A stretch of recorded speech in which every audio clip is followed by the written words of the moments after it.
let us perhaps turn for a moment to events across the seas, uh, specifically Columbia University, Uh, Manhattan. What what what uh, what would you like to tell us about recent events at that bastion of free speech, intellectual honesty, and clarity of vision? Whoa. Let me try to forget everything you just said.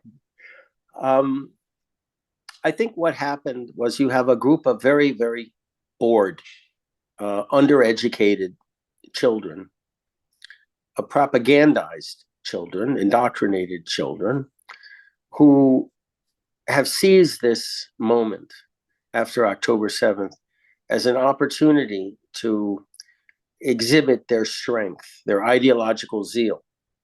So, after years of indoctrination by pro Arab political science departments and Middle East studies departments across a raft of elite universities, so-called elite universities, you now have a match that was lit on October 7th, kind of on cue to mobilize these kids.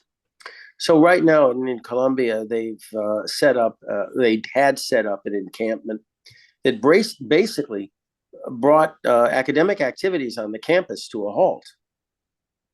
And it was an attempt on the part of these radicals to basically take over the university.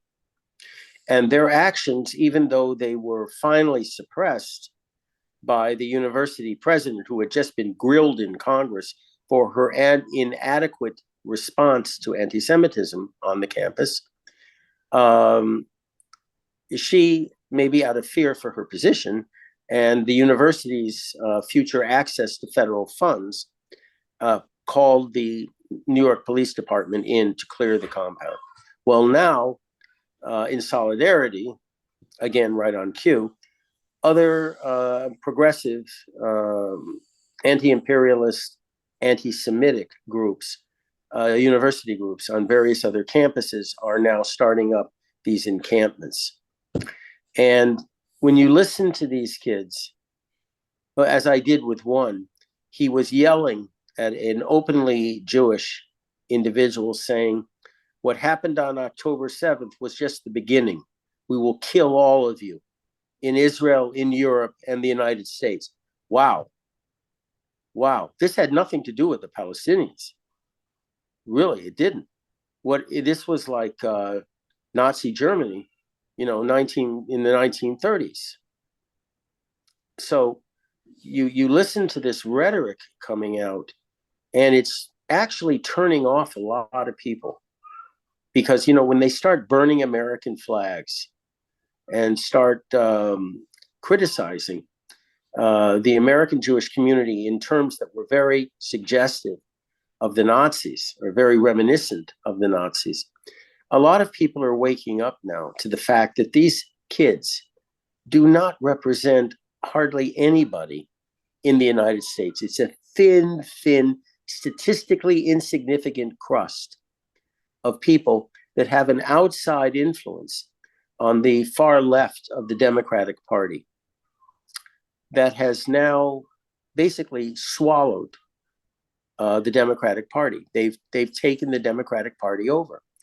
The Democratic Party of Harry Truman, Lyndon Johnson, Hubert Humphrey, Jack Kennedy, I would say even Bill Clinton, has now disappeared, completely disappeared. And from my standpoint, any Jew, American Jew, that votes for a Democrat is committing treason against his people, plain and simple. You may not like Donald Trump, so you have two choices, assuming he's running. He will be permitted to run. You can either hold your nose and vote for the Republicans or stay out of the election, and that means keep your money out of the elections. We have an odd situation now where AIPAC, the American Israel Public Affairs Committee, is actually supporting a Democrat in a race against a Republican competitor. And this Democrat, California Democrat, is actually calling for the overthrow of the Israeli government. But true to form, AIPAC, true to their kind of leftist doctrinaire affiliation with the Democratic Party, is continuing to support him. They haven't drawn him up and said, hey, stop this, or, just be quiet on this issue. No, they haven't said anything. So these demonstrations that you're seeing right now can unfortunately are coming to represent the Democratic Party as well. When you have somebody like Schumer, Senator Schumer, whom I'll be quite frank with you, absolutely no respect for at all, coming out and acting like I suspect you're not alone. I suspect. I thank God. But when he acts, in the finest tradition of the 18th or 19th century court Jew, by condemning Israel and calling for the overthrow of its democratically elected government, you wonder, how far does the rot go? Well, when you see these disturbances on college campuses, as we have at Columbia and now at Yale and other, quote, elite schools, you won't see any pushback by the mainstream Democratic representatives, either in the Senate or in Congress, the House of Representatives. You won't see it because they're scared to death. They have been completely taken over by the left. This last vote that occurred just a day or two ago for military appropriations for Taiwan and for Israel and for Ukraine had nothing to do with Israel. It had everything to do with the Ukraine. That's the truth.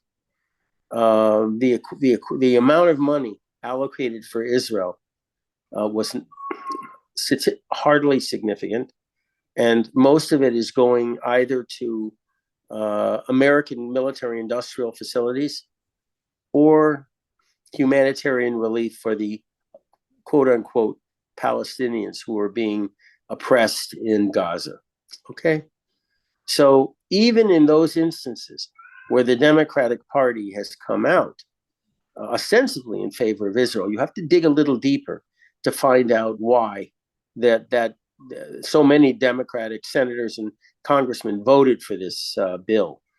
There were three Democratic senators led by Bernie Sanders who voted against it. We understand that. But the fact that the Democrats establishment basically backed this bill had less to do with Israel and their concern for Israel as it did primarily with the Ukraine, Taiwan, and the humanitarian aid that now will be increased. By the way, this brings up another point. There has been this famine charge that has been leveled against us, that we have created a famine in Gaza. And it comes from the White House, and it ripples all the way through the Democratic Party. And Israeli officials are confused as to why they're hearing this when they know the Americans are very well aware of the fact that the bazaars, the marketplaces in Gaza City, in Khan Yunis, and in Rafah are all overflowing with food. I've seen the videos, and the Israelis are just confused over why the administration is continuing to harp on this subject. Well, it's the same reason, basically why they're trying to inhibit our attack on Rafah. They want Hamas to continue living. And they want these Gazans that are being used as human shields, willing human shields, to stay in place to prevent us from initiating an action against Rafah. And now this blood libel is being used against us by the administration, that we're starving the Gazans. You can Google this all you want, and you'll see marketplaces overflowing with food. All the bakeries, the major bakeries now in Gaza, are back in operation, and the food is just being wasted. I mean, there's stacks of unpurchased, non-purchased food now, just lying out in the sun because there's so much of it. So, you have this charge of war crimes against Nesach Yehuda, which is the beginning, by the way, the beginning of the process. You have this effort to undermine our government with these arrest warrants that will probably be coming down the line, or being issued very shortly. And you have this continuous leak of intelligence alerting our enemies to actions that we're intending to undertake against them, like the Iran strike, which I think has been called off now. And this latest charge of starving the Arabs in Gaza, in the face of all the evidence to the contrary. These are the constituent elements of the American front, which really is perhaps the most dangerous of our various multi-front threat vectors. Why? Because of this galut mentality. We have no ability to defend ourselves against it. We are literally shackling ourselves and preventing ourselves from standing up and saying openly to the Biden administration, you're a bunch of contemptible anti-Semitic liars, and we won't have it anymore. Keep your weapons. Keep them. And with God's help, we will do what we have to do with what we have. Again, I want to emphasize, and this is a very important point, we can have all the military self-sufficiency we want, but so long as we lack the heart to actually use them in the most effective way, we're in galut. We're like the ghetto Jews that couldn't even defend themselves when their very lives were in danger. So Colombia is just an example of where things are going for the diaspora, for the galut communities.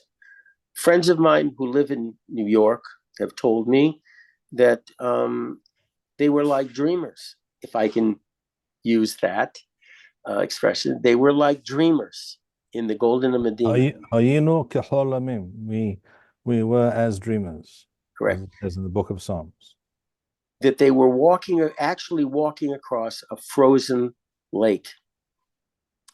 And October 7th, and everything that happened in the wake of October 7th in their communities, served to sound the crack in the lake. They haven't fallen through yet, but they know it's a certain eventuality. But they've told me that the leaders are completely oblivious or too scared to do anything about it. They want their seat at the table in the White House, for example, even if it's by the bathroom.